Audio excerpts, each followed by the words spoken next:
আজকে আমাদের পটল আলু চিংড়ির তরকারি হবে, তাই পটল ভেজা, আলু ভাজা, চিংড়ি মাছ ভাজা। মশলা কষানো হচ্ছে, আদা পেঁয়াজ রসুন সব দিয়ে।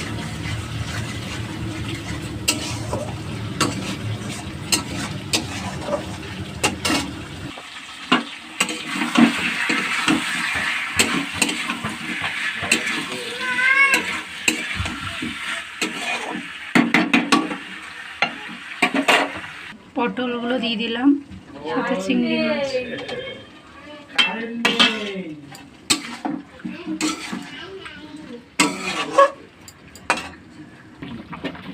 কি করে জেগে থাকে না ঘুমায়?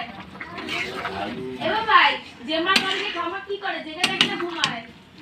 কি করে জেগে থাকে না ঘুমায়? কি করে? জেমা খায় কি করে?